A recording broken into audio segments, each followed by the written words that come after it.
Welcome back to the Victory Podcast. This week we have on Deshaun Foster. Deshaun was drafted in 2002 by the Carolina Panthers, played there to 2007, and then played 2008 in San Francisco. Today, Deshaun's the running back coach at UCLA. So Deshaun took the time to talk about his draft experience, those days in Carolina where they made it to the Super Bowl, and what's life like now as a coach with the hindsight of a player. So without any further ado, here's our conversation with Deshaun Foster.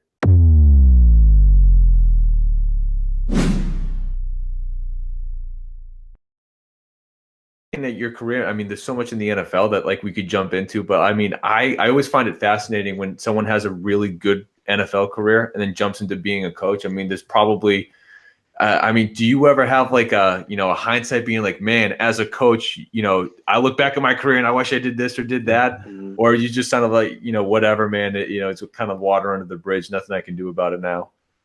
It's not mostly just coaching stuff. It's just more taking care of your body, like getting massages, more doing yoga, just stuff like that in college. Because I started doing that in the pros, but just to get a head start to do that in college and get a routine, then it'll be better. Yeah, even Bryant McKinney was saying that when he got to the Ravens, Ray Lewis was kind of the one that was all about nutrition. And, he kind of had the same thing. He was like, man, if I had known this, 10 years ago, where would I be? Exactly. So now, do you think that's improvement with technology that like you're becoming more aware of it? Or do you think it's just more, I guess, teams are adapting that system now to be more health conscious? I think a little bit of both. Yeah. A little bit of both, technology, and it's just more there's more wellness going around. Exactly. More just health, wellness for yourself. So I just think just finding ways to just keep your body fresh and stuff like that without doing things illegally is the right way to go. Yeah, I'm curious about that too. How many guys are actually, I always think about this longevity of careers. How many guys are actually like, obviously not the Tom Brady extreme where you're eating nothing but avocado ice cream and things like that. But like how many guys are actually taking care of their body to the most extreme? Or is it most just like they go in, ice tub, that's really it? There's probably guys that just have their own routines. If you set one and you get in a good routine, you'll probably stick with it. But I would say a percentage. I mean, I don't know. It's just mostly. I think it goes off kind of the team. If you have a lot of vets that are doing certain things, then you're probably going to follow that. If you have a lot of young guys and you guys eat fast food, you might just, but it's just situational, just for guys. Sure. I was always curious of that too. I mean, especially now, like as I mentioned before, the technology and everything else that's so implemented in these facilities now that you can't you have to actually avoid it and not. It's crazy. Like for my players now, there's just my college guys that I have, my running backs that I think personally about. They're not eating out fast food or anything like that. They get so much food at the facility, and then just certain situations, like we actually have a dining hall on campus that's just healthy food. So you can just go to that dining hall instead of, so it's just certain situations. Now, like you said, technology is advanced and we're just more aware of certain things. Yeah. So obviously now you're a coach at UCLA. Your playing career started there. So I wanted to start from the very beginning. Chris, what was the number? Were you 2 yards shy of 4,000 rushing yards? The number I had here, and this is absolutely absurd, was 3,998 yards in one season. Is that accurate? Confirm that number for me. Yeah, that's it. That was my senior year. Yeah. And what, 50? They said state record of what, 59 touchdowns? Yeah, 59. Oh my goodness! I read that, and my eyes popped out of my head. I was like, "That's absolutely incredible." Sorry, Steve. You can continue your question. No, I mean it's incredible. I feel bad you didn't fall forward one more time, so you could have got to the 4,000. I blame the lineman. If I'm a lineman, drag him. You know what I mean? I mean, he's fighting for all the yards he can. Can we get that? Like, exactly. It was pretty cool though. So, what's funny is that the running back that I just got last year, Casmer Allen, he broke that record. Well, somebody else had already broken, but he broke the national touchdown record. I think he had like 74 or 72 in 14 games. So it's pretty amazing. Yeah. Now, I definitely want to talk about the crew that you got there. But before that, can you just walk us through when you have this just ridiculous season? You're like high school player of the year. What's it like for you being an 18-year-old kid? And I'm sure you got offers left and right. Like, how do you sort of go through that? And ultimately, why UCLA? Just being a local guy here. Actually, I was born in Charlotte. My dad was in the military. That's how we got stationed down here to California. And then at that time, I wanted to play running back. A lot of schools were recruiting me to play defense. They want to play I see. DB, either safety or corner. So UCLA was one school that from the beginning they let me know I could play running back. So it kind of just stuck with me and I liked it. But I also Texas was probably the next school after UCLA. Awesome. Okay. Mm-hmm. No, Texas just because of the tradition, or was there anything in particular? Well, Ricky Williams was running the ball there. He was going to be a senior my freshman year if I was coming in. And then Mac Brown had just left North Carolina. And I told you my parents were born. I was born in Charlotte also. So Yeah. Big Carolina fans. So it was kind of the move, Mac Brown going to Texas, and then just knowing that they were showing love to a California running back at that time. Yeah, Okay, makes sense. Yeah. Yeah. Oh, okay. Yeah. So, fast forward. And though, also, UCLA had beat SC like 7 years in a row. So it was almost. You had to jump on that train, right? Yeah. Exactly. So it was a layup. That makes sense. Yeah. So, I did want to fast forward a little bit. You ultimately get a high second-round draft pick to the Panthers. So you get to go now to where you consider, maybe not home, but, where you were born, North Carolina, and play in front of those fans. What was it like, just being able to play in North Carolina, but also, that first season for you, you barely even get going, and all of a sudden you end up on the IR. So just hindsight being what it is, do you think that might have helped you being able to sit out and watch it at all and take it in? Or was it more just like, I'm chomping at the bit, this sucks, trying to just rehab this? I think it was a combination of both. But first, let's go back to the first question. It was pretty exciting to get play in Carolina. Both my grandparents, both sets of families in Charlotte, so everybody's in North Carolina. We're the only ones out of state, so it was kind of it was pretty good to get drafted back there and let them see me play because they didn't get to see a lot of UCLA games. Sure, yeah, so, yeah, exactly. So that was kind of exciting, but it was kind of a blessing and a curse. You always want to play as a rookie, but I think if I wouldn't have got hurt, we probably wouldn't have drafted Stephen Davis, and then I wouldn't have learned a lot of stuff that I learned. So it was it's a gift and a curse. It was exciting. I wanted to play as a rookie, but it didn't happen. But we ended up getting a good back that could teach me a lot of stuff, so it worked out. Yeah, and I mean, then you guys just the next year, right? Once you're healthy, great 1-2 and pretty good team. That team goes on a real good run. Excuse me. I just wanted to ask you, what was special about that team? How did you guys sort of just gel that following year and make that run? I think it's just no expectations. Just going out there and just playing hard week in and week out. That was the whole keep pounding kind of started there. So we just kind of got out there and just, it was a young team, had a veteran quarterback. Well, Jake was older, but he really wasn't a veteran, I guess I would say that. But, we played defense and was able to run the ball. And, you got Smitty and Moose on the outside, anything can happen. Yeah, right. So, John Fox, your coach at that time, goes on, ultimately wins his Super Bowl with Denver. But, what is it about him? Because, at this point in your life, you've seen a bunch of different coaches. What is it about him, his style, what he brought to the table that made him such a good coach that, he was able to do that with the Panthers and then ultimately different situation is able to, take another team to the Super Bowl? Just, his defensive background. You're going to play defense and run the ball. That's kind of what's going to happen. You get a good experienced quarterback that's not going to turn the ball over. That's a good recipe to win. So I think it was good. He had Peyton. They were able to play defense. It was a good defense. Peyton could keep him out of certain situations, and the rest is history, I guess. Why have teams gotten away from that? Because I feel like that's the recipe to win football games, right? Is like pound the rock and play good defense. But I feel like now it's throw the rock and play better defense than the other than the points you're gonna give up, right? It's like these 50 to 30 games are happening, but why is that philosophy changed? Or it's just the evolution of the offense and scoring points? It's weird because that doesn't win. It doesn't sell tickets, I guess. It's true. Yep. But wins sell tickets. That's true. So it's a hot and cold situation. Yeah. Yeah. It's a weird situation, but mostly, if you got a good quarterback, that's where the money's at, and that's what guys want to see. They want to see him air it out and score points. But when the Ravens went to the Super Bowl, what did they have? I think they might have won a couple games like not even scoring 9 points. Yeah. So just in those situations like that, you just want to get to the bowl and play. So I'll take a win anyway. It didn't Yeah, matter how if you look at this past Super Bowl, I mean 13-3, people were like, "Oh, it's such a boring game." I mean, if you were a football right. fanatic, or you looked at it, you're like, "All right, this is a good football game, Good right? football game. It's Like you good." actually sat there and watched the whole Super Bowl because Yep. it's a good game. You know what I mean? So But it's casual just viewers, yeah, just like this thing's no, boring. It's like, yeah, yeah, they well, want excitement. Yeah, We should no. just do fireworks after regular rushing touchdowns, so everybody gets excited. that's it. Yeah. Most people, when they see that the punter's like in consideration for the MVP, it's like, well, you know, That was a hell of a punt, though. Oh, Oh, man. man. Yeah, they better re-sign Ryan Allen, because I mean, what Right. he did in that game absolutely, kept that game at distance, and the People Rams never. They don't put that in consideration. I guess me being a coach now, I really think about all that stuff, flipping the field and field position and what you're doing. So, you get that.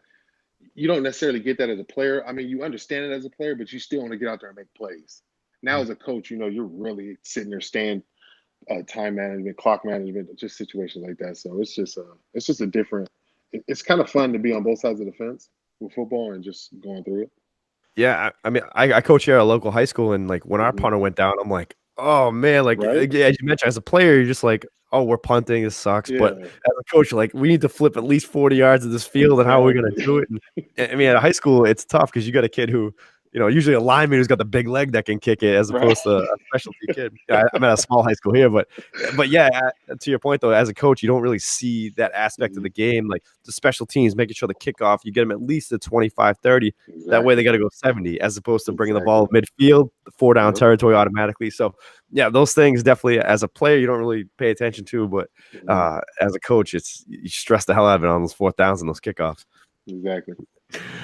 Before we go full tilt into the coaching side of things, which is really where I want to head, I just wanted to ask you, going back to like 2005, right? A couple years with the Panthers. Now you're kind of the workhorse. You're getting 200 plus carries. What, now that you have a chance, right, where you're not just sort of splitting time with Steven Davis, you're the future guy. How much do you think sitting back and kind of doing that sort of spot where you're kind of splitting time, did that help you, or was it more like, no, just give me the ball so I can get out here and actually get a chance to like find myself out here and get used to the NFL speed of things? The number one thing that it taught me was just more of like outside of the field stuff, just more film work, how to take care of your body. So that's the kind of stuff Steven was teaching me, just patience, how to anticipate certain runs. You run in power, you might be able to stay in his A gap, just little things like that, just watching his running style. So I think it helped me a lot, because I would kind of want to get the ball and make something happen every play. So that's not necessarily exactly how you can run the ball, but I wanted to be patient and stuff, and he taught me that. Yeah. Now, do you think with those 3 years though, like, so I understand what you're saying about Steven kind of guiding you through the film process, but do you think that it's film at a certain point? When is it film and when is it just reps in games? I guess. Well, see, I was still getting reps though, so it wasn't right. It was yeah. So it wasn't. That's what I was saying. Like most of the stuff was off the field. It wasn't on the field. I was still getting my reps to make plays. It was just that I wasn't getting a lot of them. Sure. So yeah, I just you always want your role to increase no matter what. If you're an athlete, well, if you're a competitor, I'm not even gonna say if you're an athlete. If you're a competitor, you want your role to increase no matter what. So sure, yeah. I always wanted to show up in big games and play. So it was just, the competitor in me, it was tough playing with Steven and being behind him, but the team player in me understood the situation, so it wasn't that bad. Yeah. But when I finally got my chance, it was a cool situation, but injuries kind of plagued the season, my career, but it happens. So, when D'Angelo Williams comes in, do you now get to play the Steven Davis type role where you kind of show him? So, yeah. It comes full circle. Like it was kind of, and then after I left, he did the same thing with Jonathan Stewart. So it just keeps going, It's a full circle. Pay it forward, yeah. Exactly. Jonathan just did it with Christian. So it's just a full circle of how. Oh, okay, yeah, the torch is being passed, for all those years, yeah. You're gonna be there for a little bit. You're gonna teach the next guy to come in, and he's gonna keep running with it. So it was just a good situation to be in. Being in Carolina, where they take care of you guys and really it's a more family atmosphere. That's good. I guess that's the question I was going to ask too. Is like how much of the ego you got to kind of put aside, and then be professional and because I mean, there is the professional side, what you do, but there's also the ego side. Like, I got to get paid. I got to get my reps. I got to, so, like, not necessarily with the Carolina Panthers, but like other locker rooms, how do you see that playing out? Is there other teams out there that are like that, or maybe that you've seen or been a part of, or have friends on different teams that where like it's just a nasty locker room where everyone's kind of fending for themselves? And is that stuff exposed in their locker rooms? Certain situations. I mean, Yeah. I guess if it gets to the media, which you guys are kind of seeing as well. Yeah, exactly. You Yep. know what I mean? So those are those type of situations. But if you're trying to win games, this is the ultimate team sport. There's no other sport with this many people out there trying to be a team. So it's the ultimate team sport. And if you really want to be successful, you need a lot of people out there to do that. You can't be out there on your own.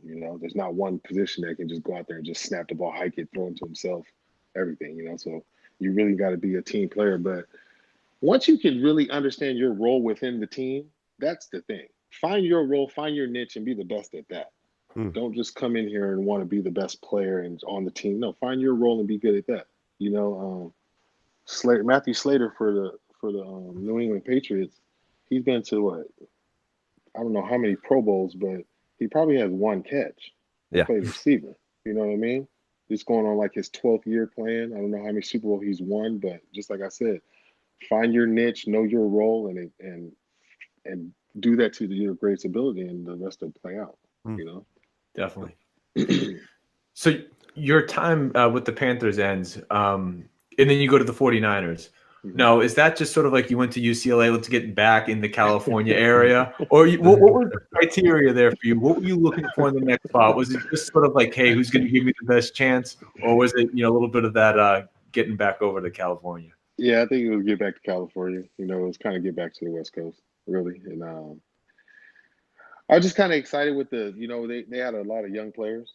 In a couple of years, they ended up going to the Super Bowl. So a lot of those guys were young. And just seeing that team had a little potential and being home. So it was just it was a combination of all. Yeah. So, I know you were only there for 1 year, but, you get a chance to play under two different coaches that year. I know that on the field, it wasn't the best results. But between Singletary and even Frank Gore, who is still playing. Exactly. But between those guys, I mean, did you learn, and I only ask now because you're a running backs coach, was there anything in particular from Frank Gore that you were able to take, or, two, pretty good coaches in Singletary and Mike Nolan? Frank Gore is very good at diagnosing defenses. So just in pass protection and stuff like that, he's just seen everything, I would imagine. You know what I mean? So you can imagine how slow it is, and just listening to him talk football in there was pretty amazing. Because you don't get to see that stuff just on the outside, just seeing him run. But just the little bit that he did, that's what I like the most. So I ranked him up there, one of the best running backs I've been around.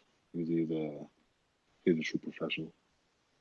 Awesome. Yeah, Frank, just physically what he's able to do too. Like, his body's still going, and he's still being as productive as he is. Can you talk just a little bit more about diagnosing defenses too? Is, like you mentioned, pass protection too. Is it more of just like understanding the blitz who's coming? Is it more of like knowing when the cutback lane is going to be there on some sort of zone plays? Can you just dive a little bit more into that? Yeah.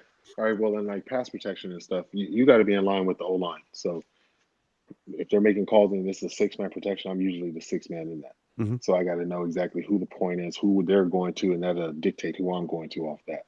Yep. Now, when you really start watching film and you already know who the O-linemen are going to go to, you can start anticipating, okay, I know I have this now. It's kind of hard when you're playing. A lot of people, you're playing football off reacting. You're reacting. Once you're a Hall of Famer and it's moving slow, Tom Brady he's not reacting, he's anticipating. Exactly. Yeah, he knows he's throwing a route before. Yeah, he gets to it. I've seen this. I know what you're going to do, so you're anticipating it. So once you can get to that point, anticipate certain stuff can happen, because you've all seen all these fronts. They're not just anything different.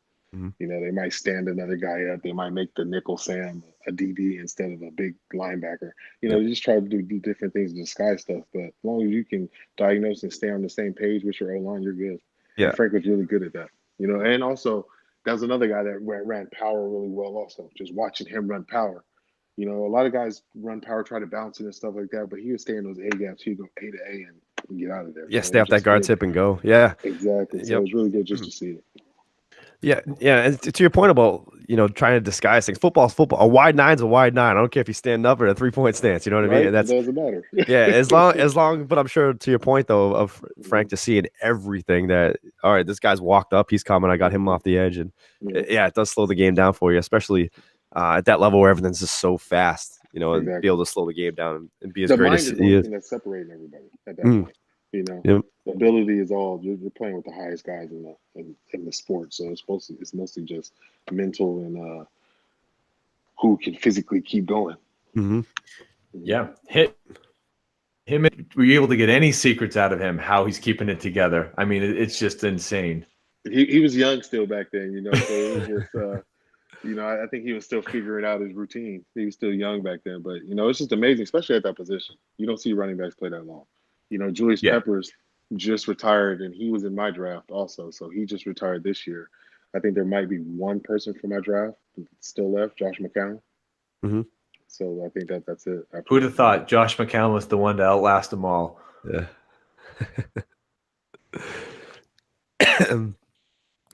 Pretty amazing. Yeah. Pretty amazing.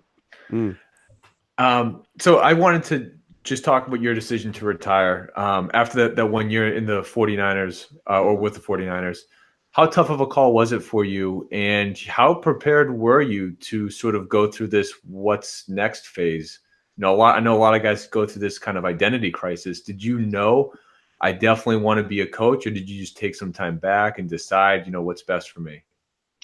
I kind of just took some time off, just relax a little bit. And then I always knew that I need to go back to school to get my degree, to finish. So that was the number one thing. Let me find a way to let me figure that out. Once I decided that, then I was going to figure out what was the next move. I wanted to go to law school, but I ended up coming back, getting my degree, and then coaching. So the only reason I ended up coaching it, when I got recruited to UCLA, Coach Fields recruited me, Bobby Fields. Mm-hmm. He was our DB coach. And when I came back to finish my undergrad, he was the AD over football. And he just told me, if you wanted to come out to a couple of practices and see how it goes and go from there. And it kind of stuck. And I was just thankful Coach Moore was able to keep me, allow me to come around the team and keep me around. And then, we just worked out to a position. Yeah. And I mean, I looked at, what I could find anyway. And the fact that you go from this sort of like volunteer assistant to they work you in as technically a grad assistant and then director of player development. I mean, you truly put in the time before you got your first coaching job of really going through those ropes, which I think is something that is probably easily overlooked. It's just, he played, so of course he's a coach. It's like, well, you put in the time before you got offered a gig and you had to go to Texas Tech to actually have that full-time coaching job.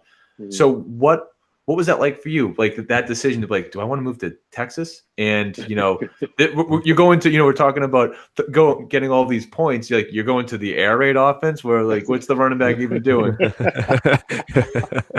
Right. But it was you don't want a handout, I kind of worked my way into football. It was a big process, it was from like third grade to now, I guess, but I didn't want a handout. So my number one thing was let me find a way to just work my way in here. So I did 2012 and 13, I was an undergrad coach. 14, I was a GA. 15, I was player development. 16, I got the Texas Tech running back job. 17, came back to UCLA, and 18, I'm here again. So, I just didn't really I wanted to be, I don't know. I just didn't want to be a handout, I wanted to be qualified and, if somebody wants to hire me, it was good to go. So as soon as I got that opportunity with Cliff, I was pretty excited. I didn't know anybody on that staff. He knew Noel Mazzoni, who I had worked for underneath before he left to go to Texas A&M. So I just went there. I guess I killed the interview, and then the rest is history. But it was kind of good. It was fun, just to learn the air raid offense, and I was with Pat Mahomes, so he's the number one offense in the nation that year. So it was pretty good. And being in the Big 12, going to different stadiums and stuff. We played Baker that year. There was a shootout, so it was just kind of exciting, just being in a different conference. Not spending my whole life in the Pac-10, Pac-12. Yeah, right. Mm-hmm. So what? And I know I was just kidding about the running back and the air raid, but realistically, they don't do much. I was gonna give you the redemption question right there. That's my guy. That's my guy. No, they run the ball. You guys, DeAndre Washington came from there. That's with the Raiders right now. So, he runs it. Yep. So seriously though, is it mostly about just pass blocking and running like a little swing route? Like what did you actually take out of that experience for how a running back functions in a just pass offense? Just pass concepts. It's not runs, it's touches with Cliff though. So he's going to get his running back touches. He just doesn't know which way, So it's not he's just going to hand him the ball 20 times. He's going to get him touches just different ways. Jonathan Stockton, he has a lot of speed guys, so he wants to get him out of space and try to make things happen like that. In the offense, it's effective, and it really works. Just always be on the outside in, looking at it. You're not too sure about it, but once you're in it, it's like, oh, okay, I get this. So it was just another aspect of football. It's a different, Chris is going to beat me to it. I got to ask the transition to the NFL. Is that where you're going with it, Steve? Yep. Yeah, I got to ask. Yeah, how's he going to? Just, I guess your short opinion. What do you think about the transition for him going to the NFL? Well, it's crazy because Josh is there, and I had Josh too. So. This is it's just all in what he wants to do. The offense is going to be potent. It's Cliff. It's a video game to Cliff to me. That's what I used to tell people. It's a video game. He's playing a video game. Yep. There, it's moving in slow motion for him.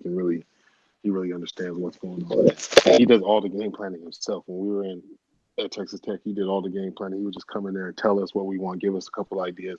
We'd bounce stuff off him, and then we'll go from there. So. Oh, no kidding. Okay. So it's he's still a quarterback, that's how he kind of prepares and everything. Yep. So you're thinking he's going to score some points. You just got to, without a doubt, Yeah, he's going to score points. He has a running back, and he has a good quarterback. Just depends on what they're going to do. But I know scoring points is going to be easy. Yeah, I mean, regardless if there's Rosen or if he does bring in Kyler Murray, whoever they do end up bringing in, Haskins or any of those guys. Yeah, I mean, points are going to be scored regardless. It's just who's going to be putting the football on who's going to be touching the football first before it hits the receiver's hands. That's all. There you go. There you go. So you go from that Texas Tech air raid, and then you go to the Chip Kelly style of offense. So you're by no means cookie cutter offenses. Not because I'm not going to ask you to divulge the game plan or anything, but how do you sort of adapt to yet another, not fringe offense, but something that's just not what anyone else is running? I mean, do you consider that a challenge, or is it just like, no, this is the norm? This is how we're just going to coach our guys to this up tempo. No one can really keep up with us. Well, I've kind of been in up tempo since I've been in college coaching now. So just playing would have been the last time I huddled, really. But since I've been coaching, I had Noel Mazzoni, then Cliff Kingsbury, and now Chip Kelly. That's so funny to hear. But when you said that makes complete sense. You haven't been in a huddle since you played. I've been in a huddle since I played. Like it's really weird. But it's just how the kids function now. If you tell them to get under center, that's odd. So that's the functioning ball for kids. They understand that there's not going to be any huddling. They understand that they basically get their plays in sign language. There's nothing, they're picking that up from the sideline. You're getting signals and being able to play. So it's just that we have a thing where we're always just trying to figure out how you can function tired. That's just the number one thing. Who can get out there and function tired as fast as we're going? Don't be overcome by events. Find a way to function and get through that. No, when you say function tired, like what are some things you can do to either measure that or to overcome that? Is that just running plays as many as you can and during practice? Not necessarily running as many plays as you can, but in a period, try to get as many as you can, and then talk to your players about when did they feel at a certain point. Gotcha. Yep. When were they overcome by anything? So I always ask my running back at the end of the day, remember where you were at, where you became overcome by events, and let's get past that period this next practice. Gotcha. So each period now you're getting better and better. You just got to set it up like that because just make it chaotic for them. Once you get practice, make it hard, make it the toughest thing that they do. So when they get in the game, it's a celebration. The game should always be the easiest part of everything. You know what I mean? It should be the easiest part of everything. The only time you should be nervous is if you're not prepared. It's just like a test. You guys all remember taking tests in college. When you're prepared, you're ready to go. Like, let's step in here. I'm the first one sitting down, got my Scantron, my pen's ready. Is when you weren't ready, you come in stumbling like, man, I don't know about, that's when it'll be a little different. But it's just like football. You prepare, everything will be good. Hey, for that matter, having a podcast, making sure that I hear that 100% though. You know, it's all about preparation. You know, when you're actually there, it should be nothing more than just executing what you know. Yep. So I got to ask too, the big knack on like going fast essentially is if you get a quick 3 and out, your defense is on the field. Another quick 3 and out, your defense is back on the field. You know, how have Chip Kelly, I guess, in the whole staff, including you, like how have you guys adapted to that, or like getting the defense ready for that too, not just the offense moving fast, because they have to essentially function tired too if God forbid you go 3 and out. Yeah, so they're getting used to that in practice. But everybody that you see, I think Stanford might be the only team we play that huddles. Maybe SC a little bit, but other than that, you're seeing speed every week. So, but most of these coaches have coached with Coach before, with Coach Kelly on our defensive staff. Yep. So it was just good that they're kind of used to the tempo. It was more just getting the players used to it, getting them up tempo and everything, like just getting them physically ready. But we took some good strides last year. We only won 3 games, but we're trending up in the right direction towards the end of the season, and that's the number one thing. As long as the kids keep believing, keep fighting, the sky's the limit. Yeah, that's it. Absolutely, yeah. And to your point, though, yeah, you actually make a pretty good point. If you look at your opponents, it's I think Stanford and SC are the only pro style teams that are still huddling up, and everyone else is just let's go, let's get that ball snapped and run. Yep. You want to get more plays. That's the whole thing. They're just trying to get plays. I guess more plays equal more points. More plays, more opportunities. Sure. Yeah. Right? You know what I mean? So they're just trying to get that. Okay. Yeah, I mean, I have to imagine too. I know that you say only 3 wins, but when you're a coach and you have a scheme that's just very different than what the previous regime ran, I mean, you got to get your guys in there. And I mean, it's not that the kids from the previous, classes can't do that, but their skill set just might not match it as well as the next class. So I'd only imagine that as time goes on, you get more guys. It's definitely going to trend upward, outside of the fact that you guys were playing better as the year went on. But I have to ask you, how's the recruiting trail treating you? But how was February? Just that final crunch before signing day. It's tough, especially now with 2 signing days. You get that early one and the second one, so it's a tough situation. You just got to stay on these kids. I just try to let them know how I can develop them as a running back. You don't want to just tell kids you get them to the NFL because their ability and their work ethic will get them there, but how prepared will you be when you get there? I'll make sure that you know the ins and outs of the position. I didn't read any of this in a book. I kind of did it, trial and error. I had some good coaches. Jim Skipper just retired from Carolina. I had him in the NFL. And then Kelly Skipper, his son, was actually my coach at UCLA. So, I had some really good coaches that I've coached under. And they just taught me a lot of stuff and put me in good situations. So, you just want to get out there and just, the biggest thing I like about coaching, you can get out there and just share your knowledge with people. I have a lot of young running backs. That's what's good about college, that I can help them still set their routine and still help these guys, really, they're hungry for knowledge, I'm not saying that the NFL is not like that, but in college, it's really, a true grind of how hungry he really is and understanding football. So I like the aspect that I can teach. You always got to think of yourself. We're teachers, basically. That's basically the number one thing. We're teachers. So, I read a lot of books on teaching and stuff like that too, just how to reach certain type of kids. Yeah, and relate to the kids too. And that's the thing too. I'll speak from a high school level too, and I'm sure you see the same at the college. Like, kids want to learn football. They're hungry to learn. They're playing football because they want to learn football. So especially when they know you know what you're talking about. Exactly. Yeah, 100%. Yeah, something that you said, like, oh, okay, it's working. Yeah, yeah, and they can, and the whole cliche of kids are different nowadays, and kids. I mean. Yeah, sure, culturally, but like the fact that the love for football is the same when I was younger, when you were younger, when Steve was younger, like, that whole wanting to learn football thing isn't going away. So, and if you know what you're talking about, yeah, the kids will buy in instantly from day one. But if you're full of crap, they sniff it out pretty fast, and then it just becomes the eye roll of like, okay, yeah, all right, I don't want to hear this. Exactly. Yeah, okay, this same thing you've been yelling at me 20 days in a row for, and yeah, exactly. So, just to your point though, it's. Kids, I don't think have changed. I think culturally, some things have changed, but the knowledge to learn football is it's still there. 100%. And I don't think it's going anywhere. And I think as long as the sport's still around, kids are still going to be wanting to learn it. And you got to be that teacher. They just have more options now, Yeah. There's other things to do. They can be more than a football player, and that's the thing. So it kind of people take that as the wrong thing sometimes, as he's not into football. It's just that they actually have more options. Exactly. You know, Sure. we had more options, but you didn't know that you really had more options. You know, you kind of knew it, but it's a different situation now. So I kind of like the kids that you get, and you just got to find a way to reach them. That's the number one thing. You just got to find a way to reach them. Yeah. So just one last thing on your kids in your group. Mm-hmm. You know, Joshua Kelly just great last year. I think he won MVP on the team. I mean, when you look at a team, and not to single him out, but when you have a really good player at a position and it's your group, you know, what is it like for you to be able to be like, okay, you know, I have a player that has a lot of talent here. Do you feel more like because he seems to be above his peers in performance that's easier for you to help point out his technique, or is that one of those things where you have to kind of keep an ego in check? And again, not specifically about him. I don't know anything about him personally, Mm-hmm. but you know, how do you kind of find that balance of when you have someone that's in that group better than the rest to not necessarily pamper him, keep him down at the same level, but still try to elevate him because he's such a young kid, and hopefully he has a big career ahead of him.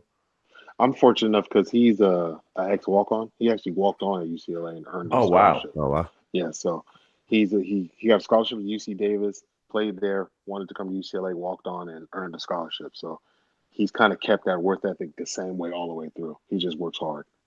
Doesn't say much, not a big talker or anything. Just kind of gets out there and just runs the ball. And that's a good example for my young guys. He set the standard really high for my guys. You guys got to get out there and just play. That's even awesome. if stuff isn't going well for you, just continue to play. Be the same guy every day, and that's one thing that he does. So, I'm very blessed and thankful that he actually transferred in, and I'm actually gonna get to coach him for one more year because he wanted to go pro. Yeah, that's saw he was coming back. It must have been a nice relief. Yeah, it was gonna make spring ball a little bit more interesting. Yeah. Well, Deshaun, we have a rapid fire question segment called the Gauntlet that we end with. That okay. Chris, unless you have anything else, I'm about to jump into. No, I'm going to sit back and listen to this Gauntlet. So, all right, here we go. All right, man. What's most important, having the number one offense or the number one defense? Number one defense, for sure. Yeah. Did you have a pregame ritual that you stuck to? No, I kind of just listen. My pregame was probably listen to the same song before I left the field. You got to tell us the song though. Maybe a couple. Not too many people going. It's a Corrupt song, just a Corrupt trilogy. Just from Dog Pound. Okay. You ever get a chance? Yeah, just listen to it. It's just something that used to get me ready, get me excited. Hey, Adam Butler told us that he listened to anime music. So among other things, he did listen to other stuff too. So it's all good. Now, was there ever a coach or a player that you wish you have had the chance to play with along the side of back when you were playing? A coach or player that I would have got to play with. I would just wish I would have got to spend more time with Sam Mills before he passed. With Big Sam, just picking his mind, just seeing how true professional he was. I remember watching him just as a kid, but just seeing it. And Rodney Peete,